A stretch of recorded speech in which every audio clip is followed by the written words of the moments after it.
Alright, good day everyone. So welcome back to another daily analysis with the price action index. Now starting off, we're on gold on the weekly chart, and I'm just going to run through and probably I'll show you guys what I'll be interested in for the week. And now starting out on gold, you can see we have last week we did close bearish, confirming, not really confirming what I want, but we did close bearish, respecting this level right here. Failing to close our book above 2 weeks, previous 2 weeks high. And now what would I be expecting right now? We have sell side liquidity to the downside. That's the levels I have outlined on my chart. We have relatively equal lows on the weekly right here, and also this low. I'm expecting price to run towards sell side liquidity early part of the week, or probably latter part of the week. I'm expecting these levels. At least we should get this relatively quiet right here, and this one as well, if market is interested in that level. For sell side, I'm not really interested in any deep dive into the lower end, but I'm just aiming for this level right here.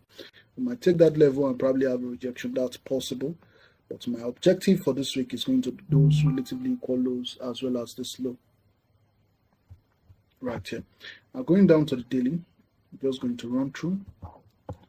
On the daily, you can see from last week, after rejecting, you can see it's a very nice and clean price action. I think so. From the after Tuesday break, we broke up below the fair value gap, and we had to retest that, making it an inverse fair value gap. We traded back to the midpoint and rejected the lower low of that inverse fair value gap. Trading low while sweeping Tuesday's low. Friday we swept that low and rejected, giving us a buy model. Take the buy back to Asian high, which was a very nice trade. Those in the group can do a separate review on this trade, or probably the entire trades gotten during the course of last week, probably today or tomorrow, and I'll upload that very soon. Now for today, we did have a move towards the downside, and we are trading higher back.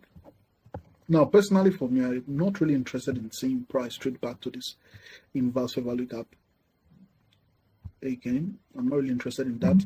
So personally, I'll be watching this level, that level as another block, and see how we react to that structure.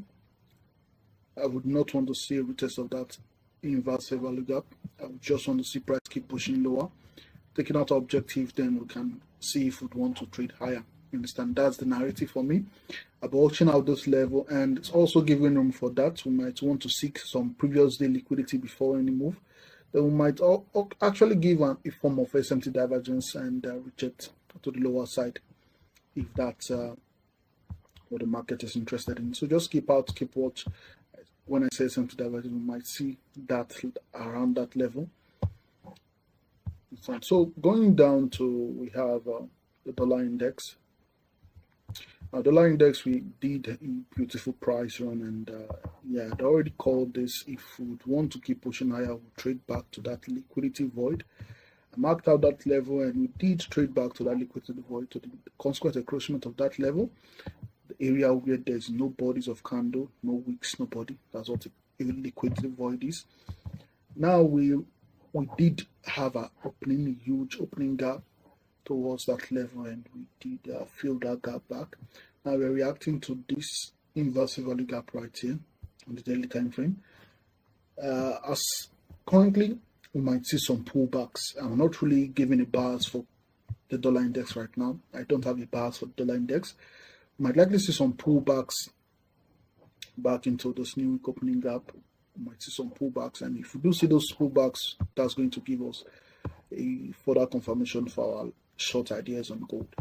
So that will be it for today, guys. Do have a nice trading day. So before I close, let's see what silver has to say.